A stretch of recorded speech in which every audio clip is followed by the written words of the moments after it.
देखभाल करते थे। कोई ये समझते थे कि उन पर काम का, उनके भाभी जान के ऊपर काम का बोझ है, या वो काम के बोझ से चिंतित है, चिंता मगन है, या मन को भारी किए हुआ है। ऐसा ऐसा उनके भाभी, उसके भाई को जेल जाने के बाद उसके भाई जान को ऐसा सोच नहीं था। लोगों की वजह से रह गए, वो बड़े लोगों के पास सिफारिश में ले जाती थी और बड़े लोगों से अब नहीं।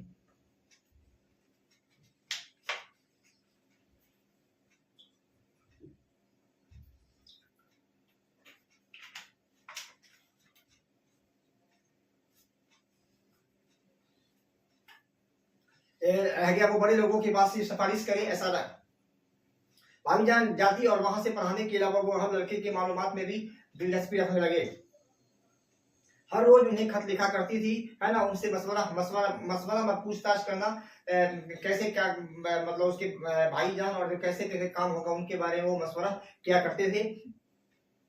मगर वो बहुत अच्छे लगने लगे और नए लिखने वाले उनसे मशवरे तलब करते और बड़ी मेहनत के साथ खतों का वो मुस्कुरा के जवाब देते थे। इस तरह नए लिखने वाले गलत फहमियों में जो रहने वाले, जो उनके बह गए थे, उनकी वो दिलकशी करने लगे। फिर वो एक साफ जगह ट्यूशन पढ़ाने चली जाती है। वो जो था उसकी भाभी, तो अपने आजीविका के लिए ट्यूशन पढ़ाना भी काम चालू करे, ताकि वो ट्यूशन पढ़ाने में बहल जाए और उनको गम ना हो। भाभी जान ने आपने क्या गलतियां की है, कॉलेज में तो सर खपाती है, यानी उसको बोला जा रहा है कि आप क्या कर रही है कॉलेज में, अपने मत सर खपा लेती है और एक कॉलेज बना रखा है। भाभी जान बड़े बावकार अंदाज में, जो भाभी जान थे वो मुस्कुराते हुए इन सवालों का जवाब दे दिया करते थे। फिर अक्सर लिखने वाले भूल सकती है, ये तो मुस्तकबिल की उम्मीदें हैं। अगर मैं पौधों के मुस्तकबिल में आने वाले समय में अगर मैं प्रोज झिड़काऊं नहीं, खिदमत किया करूं और सारा महक उठे, तो कम अच कम वो तो करना ही चाहिए। उस जवाब के बाद कुछ और बोलने की उसके बाद कुछ बोलने की गुंजाइश नहीं है। एक दिन शाम के वक्त लड़की उनके पास आती है। वो बहुत उदास थी, कुछ कहना वो चाह रही थी लेकिन वो कह नहीं पाती है। बार बार जो बोलने का जो लहजा था, उसके होंठ कांप रहे थे। वो बोलना पसंद नहीं कर रही थी। भाभी ने भी उन्हें उठाया, फिर उन्हें अपनी शिद्दत के साथ अपने को चिपका लिया, लेकिन वो उन्हें बोल नहीं पाई। फिर भाभी जाके डांटने पर उसने बताया दूसरे दिन भाई के में, तो उन्होंने जब उसके भाभी ने डांटा तो उन्होंने बोला उनके भाई के फीस जमा करनी है और रुपये का इंतजाम, यानी उसको चिंता आ गई थी, इंतजाम नहीं हो रहा है, तो उस कॉलेज का खर्च देना है, इसलिए वो भाभी जान से फीस मांगा। लेकिन वो दिल का बोझ हो गया, अपने दिल का वो बोझ हल्का करने के लिए ऐसी बात कही। भाभी जान ने उन्हें बड़ी मोहब्बत से गले लगाया और उसको चप्पत भी लगाया, यानी चप्पत रसीद करना, मैंने एक चमेटा भी मारा। उसका ये कहकर उन्होंने अलमारी खोली और छोटी छोटी सोने की चूड़ी, और उसके बाद उनका दिल पसीज गया और अपने से जो अपने गहने रखे हुए थे थोड़े थोड़े देकर उन्हें कहा बाजार में इन्हें ले जाओ और बेचाओ। फिर शायद के भाभी जान ने भी संभाल लिया, उसकी पेशानी चूम ली और बोले ऐसा ही जमाना नहीं रहेगा, दिन बदलेगा। कहा स्कूल ले जाओ, सर्फ कर दो, लेकिन हम लोगों का भी तकदीर आज न कल बदल जाएगा। हमेशा हम लोग गरीबी के जंगल में ऐसा नहीं जिएंगे। चूड़ी लेकर चली गई वो बाजारों में। पढ़ाई के बारे में गुफ्तगू होती थी। 3-7 दिन मालूम हुआ कि आदमी मशीन थे, मालूम हुआ कि वो आदमी नहीं मशीन थी। ऐसा मालूम हुआ भाभी के बारे में, जब वो इंतकाल कर गए थे, इंतकाल करे वो तो आदमी नहीं है, मशीन है। जिस तरह मशीन काम करता है उसी तरह वो उनकी भाभी जान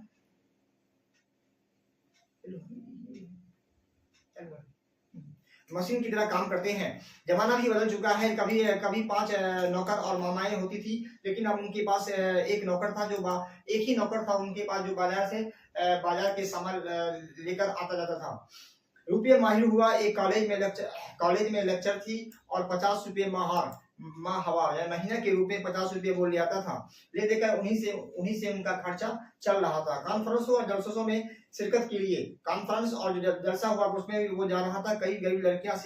कई जितने भी गरीब लड़की थे उनकी मदद से वो पढ़ रहे थे।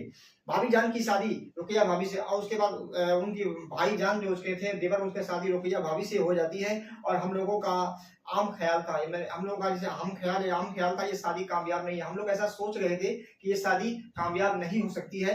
लेकिन एक तरफ भाई जान जिन्हें सियासत राजनीति था, जो बार बार उन्हें जेल भिजवाया करता था।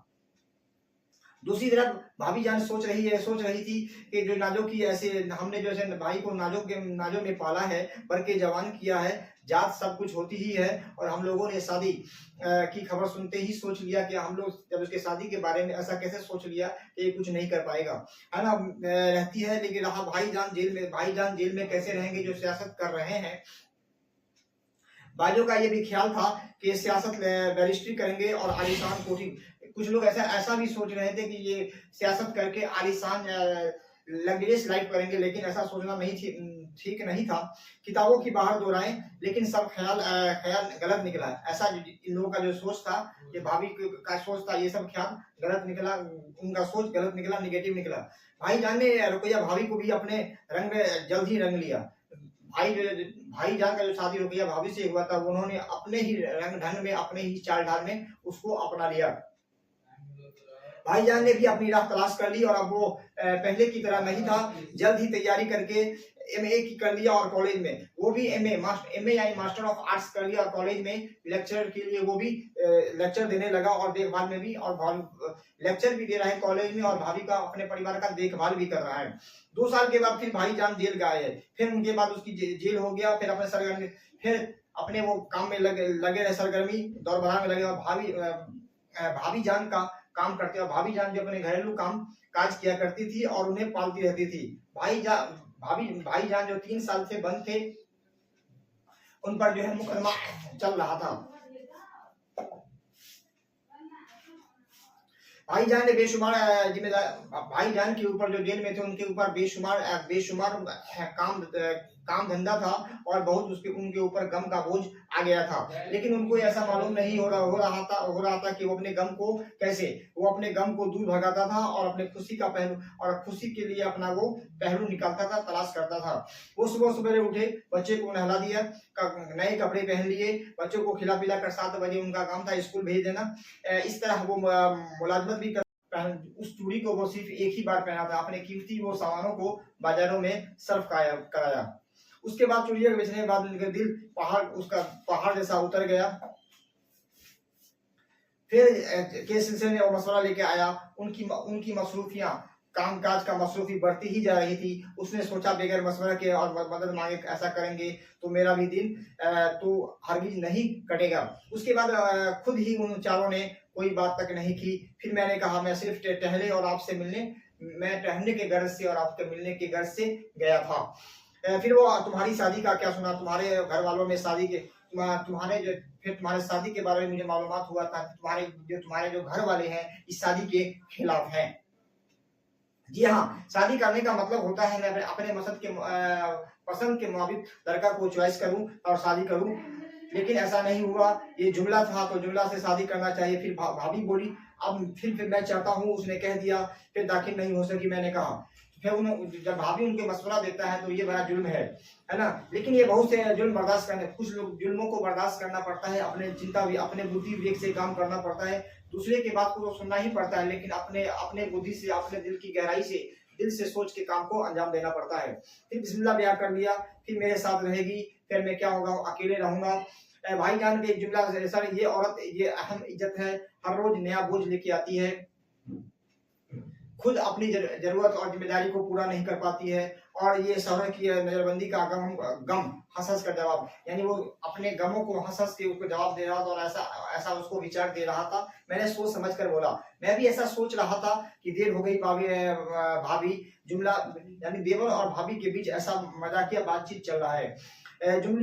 जमीला बीमार नहीं थी, बिल्कुल अच्छी थी, लेकिन मैंने ये सोचा, फिर जिद आ गया। हालांकि हकीकत यह थी कि मैंने फैसला कर लिया कि भाभी से मशवरा के बाद ही जमीला से शादी कर लूंगा। फिर ऐसा सोच रहा है कि जो लड़की है, भाभी से मशवरा करने के बाद लड़की जो है उससे हम शादी के बंधन में बन जाएंगे, शादी कर लेंगे, और उनके पास रहकर रोजी रोटी का तलाश भी हम ऐसा करेंगे।